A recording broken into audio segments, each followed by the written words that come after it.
Graça e paz, meus irmãos. Alegria novamente estar aqui com vocês. E tem sido uma alegria poder falar a respeito dessa carta.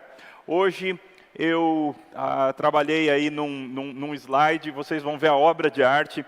Eu não sei se aqui isso é famoso, mas lá em São Paulo o pessoal sempre fala que slide de pastor é uma tragédia. E o de hoje realmente está uma tragédia, mas o conteúdo está lá. A gente vai usar o 21, tá? É a partir do slide 21, na verdade, que a gente vai usar. E eu deixei algo aqui, não é? Obrigado, meu irmão. Então, se o pessoal... Ótimo, obrigado aí, a partir desse. Eu gostaria de começar com a mesma pergunta que o pessoal do evangelismo explosivo gosta de fazer. Se você chegar no céu e Deus perguntar para você, por que eu devo deixar você entrar no meu céu? Então, imagina só, você chegou lá no céu e ou Pedro... ou Abraão, ou Jesus, alguém chega, ou o próprio Deus, chega e diz, por que eu devo deixar você entrar no meu céu? Qual resposta você daria? Qual seria a tua resposta? Não, veja, você está na porta do céu, você ainda não está no céu, você ainda não entrou, você está na porta, ok? E a sua resposta vai definir se você entra ou não. Se você entra, ou se ele aperta aquele botão que abre o buraco e você, e você vai lá para o andar bem de baixo, ok? Essa é a ilustração. E aí, qual seria a resposta? Se você disser, bem, porque eu sou um cara legal. Eu amei minha esposa, amei meus filhos, nunca adulterei. Eu sou um cara joia. O botão vai apertar e você vai lá para baixo. Se você disser, eu cumpri a lei, eu consegui cumprir a lei. Então a pergunta será, toda ela? Não, algumas coisas eu não fiz, mas em geral foi legal. Mas você falhou em pelo menos um mandamento? Falhei. O botão aperta e você vai lá para baixo. Eu fui um filho obediente. Se você apresentar qualquer argumento que diga respeito às suas obras, aos seus feitos, às suas conquistas, eu tive uma empresa muito bem sucedida, eu fiz muito dinheiro lá embaixo, não adianta nada. Qualquer coisa que você apresentar nessa hora diante do Senhor, como argumento para que você entre no céu, estará fadado ao fracasso. A única resposta que você pode apresentar, e que vai justificar, que vai permitir que você entre no céu, é: eu quero entrar no teu céu, porque eu sou justo.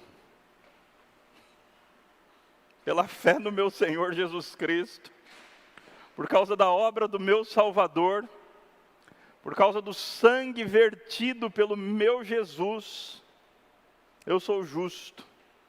Eu fui coberto pelo manto da justiça de Cristo. E por causa disso, hoje eu tenho direito de entrar no céu. Eu estou falando desse jeito porque é exatamente isso.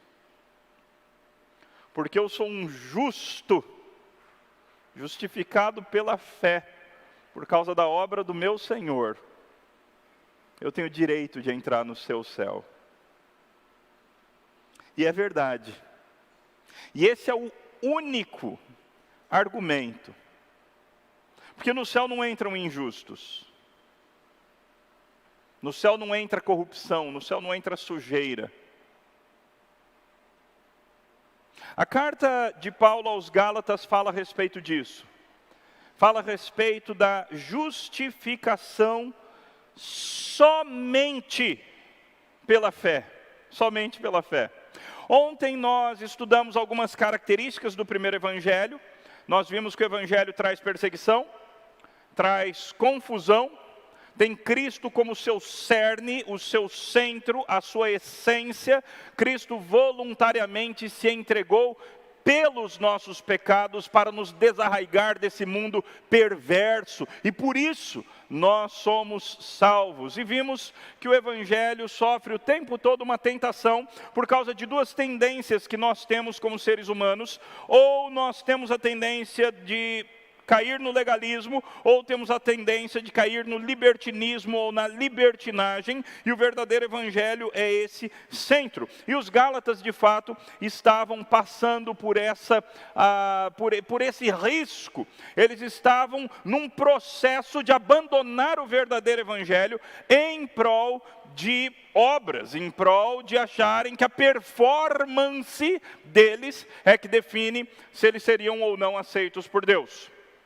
Na segunda palestra de ontem, nós vimos que o evangelho é antagônico ao temor de homens. Foi feita uma introdução a respeito do assunto. Paulo fala que se ele quisesse agradar a homens, ele não poderia ser servo de Cristo ou escravo de Cristo. E nós vimos que existe, portanto, um antagonismo bastante radical entre uma atitude de agradar a homens e uma atitude de agradar a Deus. Depois vimos a conversão de Paulo, vimos o ministério de Paulo e vimos a confrontação que Paulo fez de Pedro. Pedro, por causa de temor de homens, teve uma atitude anti-evangélica, uma atitude que negou o evangelho, a atitude de se afastar dos cristãos gentios, porque eles não obedeciam às mesmas regras da lei mosaica. E Paulo, então, pega pesado com Pedro e fala muito seriamente com Pedro a respeito do seu erro. Eu falei que o slide ia ser ruim, não é? Nas duas palestras dessa noite, as duas palestras dessa noite são uma palestra só, na verdade.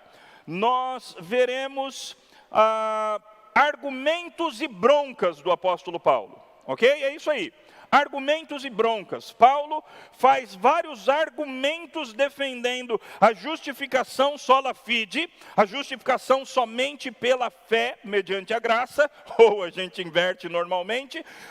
Paulo vai defender isso e algumas vezes ele vai demonstrar que ele está muito bravo com os Gálatas. E ele vai dar broncas bastante sérias. Então a primeira parte do que a gente vai ver é: qual é o problema da carta aos Gálatas? Qual é o problema? O que estava acontecendo ali na Galácia, nas igrejas da Galácia, que deixou o apóstolo Paulo tão bravo? Bem, nós vemos essas respostas já no capítulo 1, versículo 1, quando Paulo tem que defender seu apostolado. Então, uma das coisas que a gente sabe que estava acontecendo é que o apostolado de Paulo estava sendo questionado. No versículo 6, Paulo diz: eu estou impressionado, eu estou estupefato que vocês estão passando tão depressa do verdadeiro evangelho para um hétero evangelho, para um evangelho esquisito, para uma coisa que não é evangelho de fato. No versículo 7, ele nos diz que alguns estavam perturbando os Gálatas. Ou seja, esse movimento que estava acontecendo entre os Gálatas, de abandonar a salvação somente pela fé, e começar a abraçar uma salvação que era pelas obras, pela performance, era um movimento ocasionado pela incursão de falsos mestres ali na Galácia. Pessoas que estavam fazendo campanha contra a moral do apóstolo Paulo, e pessoas que estavam espalhando que para os Gálatas gentios serem crentes de primeira categoria, eles teriam que ser primariamente judeus. Eles teriam que se converter ao judaísmo e obedecer às regras do judaísmo. Isso está acontecendo em igreja por aí? Tá. Tem um monte de igreja no Brasil que curte, que gosta muito de aspectos do judaísmo. Isso é perigoso. Isso é perigoso. Dependendo do nível disso, isso é anti-evangelho. Isso é negar o evangelho. O que mais estava acontecendo lá? Alguns estavam adulterando o evangelho de Cristo. Lá no capítulo 2, versículo 4, Paulo descreve o que estava acontecendo da seguinte maneira: isso surgiu por causa de falsos irmãos que haviam se infiltrado para espreitar a liberdade que temos em Cristo Jesus e nos reduzir à escravidão.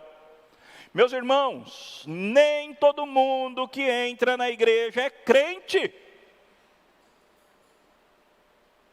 Tem gente que entra na igreja que são os enviados de Satanás. Para eles entram sorrateiramente, eles se infiltram no nosso meio e começam a espalhar as suas heresias destruidoras. Não é porque alguém é eloquente que é crente. Não é porque alguém parece conhecer teologia que é crente. Existem falsos mestres que se infiltram para espreitar a nossa liberdade e destruir ou nos reduzir à escravidão. Ontem nós vimos esse problema da hipocrisia, não é? Como Pedro e os demais judeus caíram em hipocrisia ao se afastarem dos gentios, só porque um pessoal mais conservador, pessoal mais judeu convertido, conservador, chegou na Galácia, então eles se apartaram. Nós vemos também na carta que o problema que estava acontecendo lá tinha a ver com uma tentativa de reedificar a justificação pelas obras da lei. Olha aí lá no 2, 17 e 18, nós lemos o seguinte: mas se nós, procurando ser justificados em Cristo, fomos também achados pecadores, será que isso significa que Cristo é ministro do pecado? De modo nenhum. Ou seja, o que eles estavam tentando fazer? Restaurar ou impor uma justificação pelas obras, uma justificação pela lei, uma justificação pela performance. Como é que você julga a qualidade dos teus irmãos em Cristo Jesus? Como é que você julga se alguém é crente ou não normalmente? Pela fé ou pela performance? No capítulo 3, versículo 1, olha só como Paulo está bravo. Ó Gálatas insensatos! Vocês perderam a noção, vocês ficaram loucos. Quem foi que enfeitiçou vocês? Parece que vocês estão debaixo de um feitiço maligno. Não foi diante dos olhos de vocês que Jesus Cristo foi exposto como crucificado. Mas agora, qual era o problema? Agora eles estavam querendo restaurar as obras da lei. Eles estavam querendo se aperfeiçoar na carne. Olha o versículo 3. Vocês começaram no espírito, mas agora vocês querem se aperfeiçoar na carne? Irmãos, essa é a realidade da maioria de nós.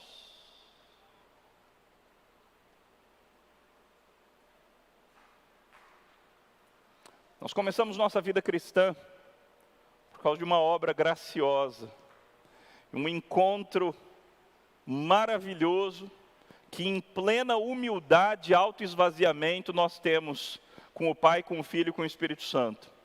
É assim que a gente começa a nossa vida cristã. O problema é que depois a gente esquece que a gente era gente que não presta. Depois a gente esquece que a gente era gente que não tem nada para oferecer para Deus. Tem hora que a gente até acha que assim, Deus tem um privilégio de nos ter. Que nós somos grande coisa. Nós todos, em alguma medida, caímos nesse pecado que Paulo está falando aqui. De começar no espírito e depois tentar se aperfeiçoar na carne. Lá no capítulo 4, versículo 9, Paulo expõe o problema que estava acontecendo da seguinte maneira: mas agora que vocês conhecem a Deus, ou melhor, agora que vocês são conhecidos por Deus, como é uma pergunta retórica de alguém que está impressionado. Como é que vocês estão voltando outra vez aos rudimentos fracos e pobres, aos quais de novo querem servir como escravos? Vocês começaram sendo conhecidos por Deus. Deus revelou um relacionamento de amor. Deus entrou em aliança amorosa com vocês. De graça pela fé. E agora como é que vocês estão querendo progredir? Pelo esforço, voltar para rudimentos fracos e pobres. Isso é o cumprimento de exigências da lei que não são meio de salvação. No 4:10 fica bem claro mais um aspecto do que estava acontecendo ali. Vocês guardam dias, meses, tempos e anos. Ou seja, eles queriam guardar o calendário judaico. Já viu igreja por aí fazendo festa das colheitas? Já viu igreja por aí tocando chofar? Já viu igreja por aí celebrando a Páscoa com erva amarga? Você tentar resgatar dias, meses, anos, calendário judaico. Meus irmãos, isso tem mais nada a ver com a gente. Isso não tem mais nada a ver com a gente.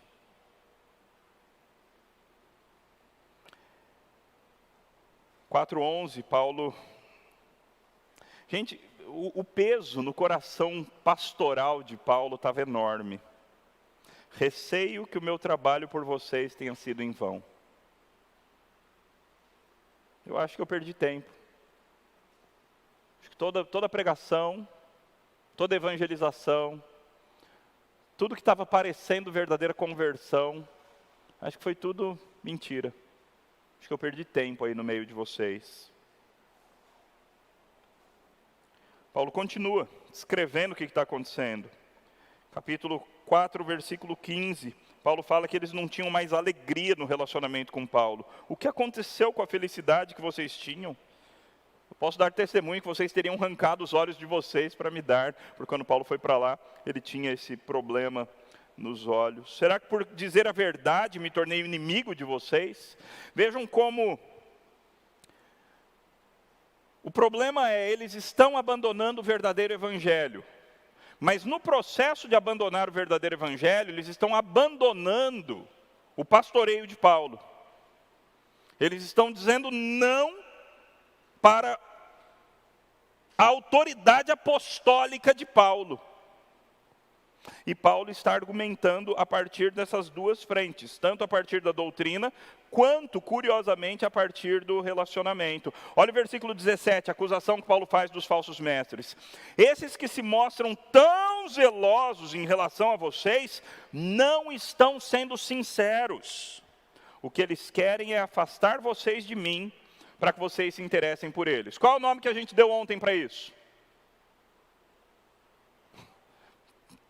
Temor de homens, personalidade agradadora. Eu quero afastar você de uma outra pessoa que exerce influência sobre você, para que eu seja o centro das tuas atenções. Os falsos mestres estavam usando esse tipo de subterfúgio. A 4:19, Paulo fala: meus filhos, por quem de novo estou sofrendo as dores do parto, até que Cristo seja formado em vocês. A imagem é fortíssima. Paulo aqui é uma mãe que está tentando gerar Cristo dentro do outro, dentro dos Gálatas.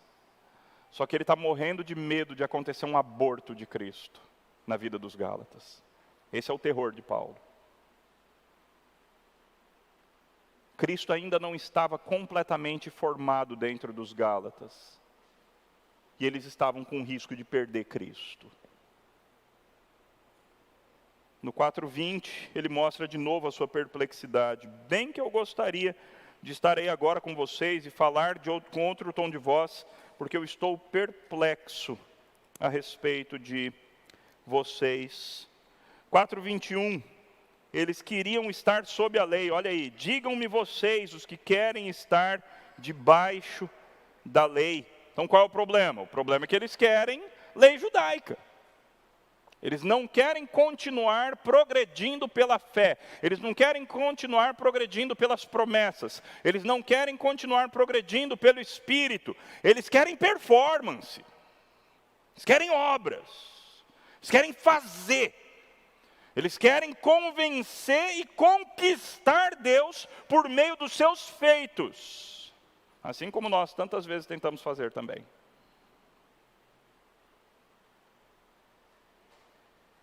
Afinal, você não acha que Deus gosta mais de você quando você tem uma semana mais com uma performance melhor?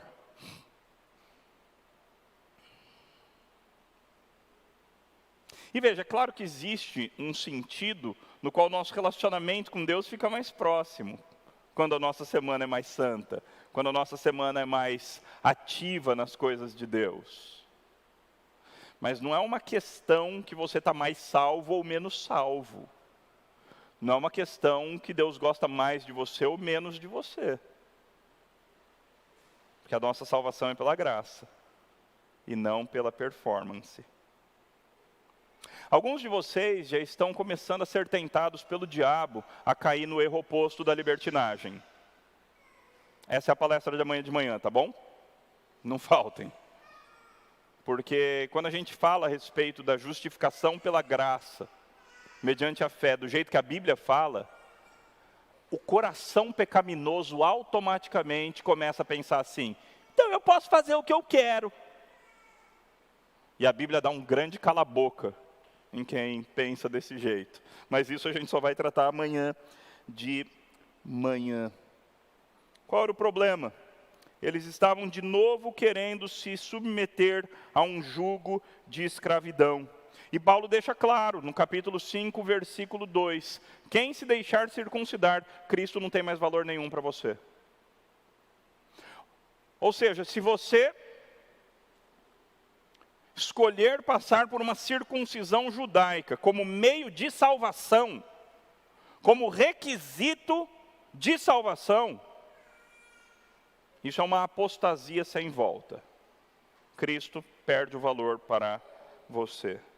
Porque quem quer ser salvo pela lei, então não adianta só circuncidar, tem que cumprir toda a lei. Quer ser salvo pelas obras? Vai fundo. Nunca peque em nenhum mandamento, você entra no céu por direito. Você conquista o céu pelos seus feitos. A tentativa de se justificar pela lei, esse eu vou ler, 5:4. Vocês que procuram justificar-se pela lei, estão separados de Cristo. Vocês caíram da graça de Deus.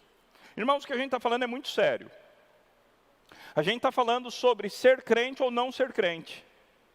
A gente está falando sobre uma doutrina, sobre um ensino, que é tão absolutamente central, que se alguém não pegar esse ensino da maneira correta e cair do outro lado, achando que pode ser justificado pela performance, pelos próprios feitos, pela própria guarda da lei, essa pessoa pode perder a salvação. É disso que a gente está falando. Perder a salvação, mas nós não somos presbiterianos, não acreditamos em perseverança dos santos? Sim. Então por que o senhor falou em perder a salvação? Porque a Bíblia usa esses termos. Do ponto de vista humano, da nossa perspectiva, é como se alguém estivesse perdendo a salvação. Depois leia Hebreus. Vai ficar mais claro ou bagunçar de vez o pensamento, não é? Para Paulo, tentar justificar-se pela lei é separar-se de Cristo, é cair da graça. Os Gálatas, diz Paulo no 5:7, estavam impedidos de obedecer à verdade. E Paulo pergunta retoricamente: quem é que impediu vocês? Quem é que está fazendo essa obra maligna aí no meio de vocês, impedindo vocês de obedecer à verdade? No 8, ele fala que essa persuasão, no 5:8, essa persuasão não vem de Deus. No 9, ele fala a respeito de fermento, foi lançado um fermento no meio dos Gálatas. Fermento na Bíblia normalmente é coisa ruim, tá? Fermento na Bíblia, até porque fermento é um processo de apodrecimento, né? Igual o iogurte também. É tudo processo de apodrecimento, mas é um apodrecimento a nosso favor, é um apodrecimento que a gente aprendeu a usar para o bem. E Paulo está dizendo, foi lançado fermento aí no meio de vocês. E esse fermento, como é comum, ele tende a ficar pervasivo, ele tende a contaminar tudo. 5:10, Paulo diz: Tenho confiança de que vocês não mudarão sua forma de pensar. Então Paulo ainda crê na salvação dos Gálatas. Ele crê que os Gálatas estão em cima do muro, mas que eles vão cair do lado certo. Mas aquele que está perturbando vocês, seja quem for, esse sofrerá condenação. Eu vou continuar lendo. Mas, irmãos, se ainda prego a circuncisão, por que continuo sendo perseguido? Nesse caso, estaria sendo desfeito o escândalo da cruz. Quem dera até se mutilassem aqueles que estão perturbando vocês. A expressão que Paulo usa aqui é extremamente forte. Paulo está falando, eles estão querendo circuncidar vocês, eu queria que alguém castrasse eles. Desculpa falar forte assim, mas é o que Paulo fala no texto grego. Ok? Paulo está muito, muito bravo. Porque o que está em jogo é o verdadeiro evangelho ou um falso evangelho que leva as pessoas para a perdição. É isso que estava em jogo. Por isso que Paulo está tomado dessa ira santa, dessa ira divina, essa ira de Deus. Paulo volta a falar sobre esse problema lá no final do capítulo 6. Ele diz o seguinte, lá no 6:12. Todos os que querem ostentar-se na carne, esses querem obrigar vocês a se deixarem circuncidar, e agem assim somente para não serem perseguidos por causa da cruz de Cristo. Então esses falsos mestres, o que eles queriam? Eles queriam se ostentar na carne. Ó, como a minha performance é boa. Ó, como eu sou cara de primeira categoria. Você lembra quando um jovem chegou para Jesus e quis mostrar que ele era bom pra caramba? O que Jesus fez com ele? Ele quer mostrar para Jesus que ele tem guardado todos os mandamentos. Aí Jesus fala, um dos mandamentos é amar o teu próximo como a ti mesmo. Então vai, vende tudo que você tem e dá para os pobres. Você quer ser salvo pelas obras? Então faz direito. Então seja perfeito. E aí ele sai, porque ele era muito rico. Esses homens, eles estavam querendo proclamar uma salvação pela performance, uma salvação pela lei, uma salvação pelas obras da lei, a fim de ostentarem-se na carne, a fim de mostrar, eu sou bom pra caramba. Lá no 6:13, Paulo diz que eles queriam se ostentar na carne dos Gálatas. É uma coisa muito perversa, né? É uma coisa muito perversa. Eu quero mostrar que eu sou tão sábio, tão líder, tão dominador das pessoas, que eu consigo fazer as pessoas se mutilarem. E aí então eu me ostento na carne delas. Assim, ó, toda essa galera aí se circuncidou porque eu falei. Esse era o problema que estava acontecendo lá na Galácia.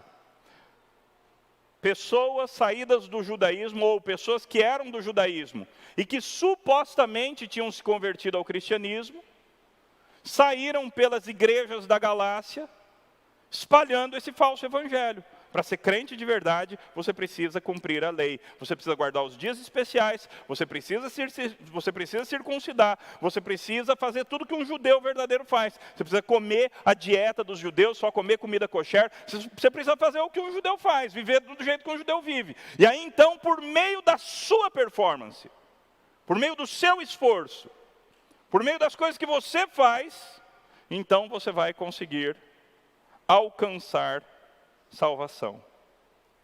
Se vocês não fizerem isso, vocês não serão salvos. Esse era o problema, ok? Um problema que envolve orgulho, um problema que envolve desejo de ostentação, um problema que envolve falsa doutrina, salvação pelas obras e pela performance e não pela graça. Um problema que envolvia um problema de relacionamento, tentar afastar pessoas do apóstolo Paulo para que essas pessoas ganhassem fama nas igrejas da Galácia. Como é que Paulo resolve esse problema? Então esse é o problema. Como é que Paulo resolve esse problema? Paulo apresenta 7 argumentos para resolver esse problema, ok? 7 argumentos. A gente agora, nesse primeiro tempo, a gente vai ver, acho que só o primeiro desses argumentos de Paulo, que é talvez o mais importante da carta. Está lá no capítulo 2, a partir do versículo 15. Paulo diz assim: nós, judeus por natureza, e não pecadores dentre os gentios, sabendo, contudo, que o homem não é justificado por obras da lei. Aqui existe uma discussão entre os especialistas, se essas obras da lei são todas as obras da lei, ou só especificamente circuncisão, dias especiais e dieta, ok? Existe uma discussão, mas não faz grande diferença para nós isso aqui e agora. Mas o fato é que Paulo diz, nós, mesmo sendo judeus, nós sabemos que não são as obras da lei que nos justificam. E sim, somos justificados mediante a fé em Jesus Cristo. E nós também, nós judeus, temos crido em Cristo Jesus para que fôssemos justificados. Pela fé em Cristo, e não por obras da lei. Pois por obras da lei ninguém será justificado. Então Paulo está deixando claro, não existe justificação pela performance. Não existe justificação pela santidade pessoal. Não existe justificação pelas boas obras. Não existe justificação porque eu sou um bom presbiteriano. Não existe justificação pelas obras, por nada que a gente possa fazer. Não existe justificação pelas obras. Performance não salva ninguém. De novo, segura aí o diabinho e a carne que querem falar, então eu posso viver de qualquer jeito. Porque não é isso não. O verdadeiro evangelho também não vai para isso. Isso é a libertinagem. Que é o que a gente vai ver amanhã, porque Paulo vai tratar disso nessa carta também. Paulo continua, versículo 17, mas se nós, procurando ser justificados em Cristo, fomos também achados pecadores, ou seja, estão aqui os gentios gálatas. Aí eles estão tentando ser justificados pela fé em Cristo. Mas eles estão sendo tratados como pecadores por Pedro, por Barnabé e por todos os outros, desde quando o pessoal veio da Judéia. Então Cristo é ministro do pecado? Então é isso que Cristo traz?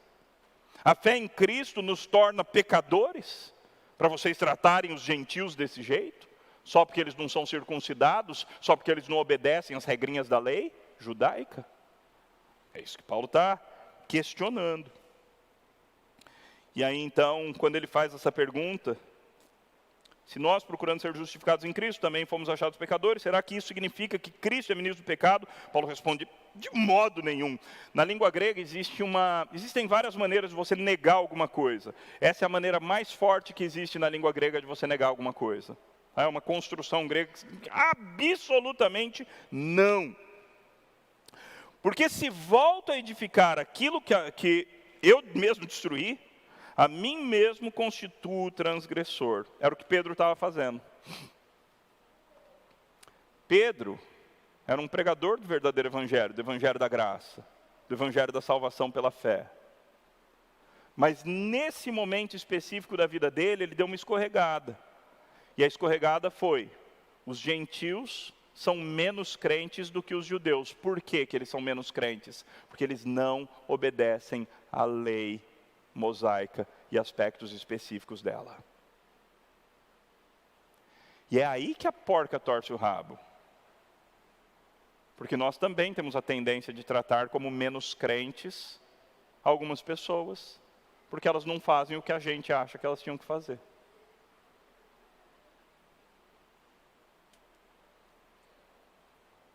E aí nós caímos no mesmo erro de Pedro. Agora Paulo apresenta o seu exemplo pessoal, num dos versículos mais lindos da Bíblia. Porque eu, mediante a própria lei, morri para a lei, a fim de viver para Deus. Ou seja, ao tentar avidamente, seriamente cumprir a lei, eu percebi que eu não consigo. Então eu morri para a lei, a fim de viver para Deus. Estou crucificado com Cristo. A minha morte para a lei foi junto com Cristo na cruz. Estou crucificado com Cristo. Logo, já não sou eu quem vive, mas é Cristo que vive em mim. E esse viver que agora tenho na carne, vivo pela fé no Filho de Deus que me amou e a si mesmo se entregou por mim. Eu abri mão, diz o apóstolo Paulo, eu abri mão da tentativa de ficar conquistando o meu próprio espaço no céu. Eu abri mão, eu morri para isso daí. A própria lei me mostrou que eu não tinha condição de fazer isso. Então, mediante a própria lei, eu morri para a lei a fim de viver para Deus. Eu fui crucificado com Cristo e agora Cristo vive em mim. Meus irmãos, entendam. O cristianismo é uma religião sobrenatural. Nós muitas vezes tentamos domar e domesticar o cristianismo. Mas o cristianismo verdadeiro é uma religião sobrenatural. Nós cremos que de alguma forma milagrosa, no momento da nossa fé, Cristo se uniu conosco para sempre. Cristo entrou em nós. Aquilo que a gente fala para as crianças, chama Jesus para entrar no teu coraçãozinho, é uma das maiores verdades teológicas que existe.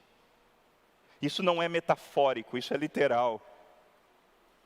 De fato, o Senhor Jesus Cristo se une a nós. O Espírito de Cristo se une ao nosso espírito humano e nós nos tornamos um com Cristo Jesus. E aquele João Paulo antigo morre. E Cristo passa a viver nele. Pela graça. Não porque esse traste merecia alguma coisa, mas pela pura graça de Deus. Cristo passa a viver em nós. Assim Paulo diz no versículo 21, eu não anulo a graça de Deus. Pois se a justiça é mediante a lei, então a consequência lógica é que Cristo morreu em vão. Então, meus irmãos, só existem duas religiões no mundo, tá? Só existem duas religiões no mundo. A verdadeira religião é o cristianismo, que é a única verdadeira religião que te diz, você é salvo, apesar de você mesmo. Você é salvo pela graça. Você é salvo porque um dia Deus te deu a capacidade de crer, e você então voltou à sua fé e abraçou Jesus Cristo pela fé como teu Salvador. Então você é salvo apesar de você. Você é salvo por pura graça de Deus, sem nenhuma unha de contribuição da tua parte. Porque se dependesse 1 milímetro da tua contribuição, você iria para o inferno. Porque você tem potencial de estragar tudo. E muitas vezes você estraga de fato. Todas as demais religiões são religiões de salvação pela performance. Todas. Todas. Você tem que fazer alguma coisa. Você faz um sacrifício. Você faz boas obras. Você nega a si mesmo. Você encarna várias vezes e vai se tornando melhor em cada encarnação. Você. Só existem duas religiões. O cristianismo. Você é salvo apesar de você, pela graça. Mediante a fé. E todo o resto, você consegue. Se esforça, você vai dar conta de merecer o céu. O que Paulo está tentando fazer com os Gálatas é trazê-los de volta para a verdadeira religião. Da salvação pela graça. Da salvação pela fé. Da salvação que é um dom de Deus. E assim o apóstolo de maneira nenhuma quer anular a graça de Deus.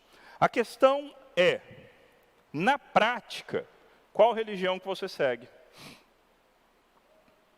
Ao julgar a si mesmo e ao julgar os outros. Se você, por exemplo, quando tem uma semana mais distante de Deus, você decide não orar porque Deus não vai te ouvir, você está crendo numa salvação pelas obras. Deus continua te ouvindo. Deus continua te ouvindo. Porque no final das contas nunca dependeu da tua performance. Porque se dependesse ele não ia te ouvir nunca, ele não teria te ouvido da primeira vez. Deus continua te perdoando. Deus continua com paciência. Deus continua te restaurando. Deus continua te amando. E você é chamado para continuar fazendo as mesmas coisas pelos outros cristãos, a despeito da performance deles. Isso é o verdadeiro evangelho. Depois do intervalo, nós veremos os outros 6 argumentos que Paulo apresenta em prol do verdadeiro evangelho.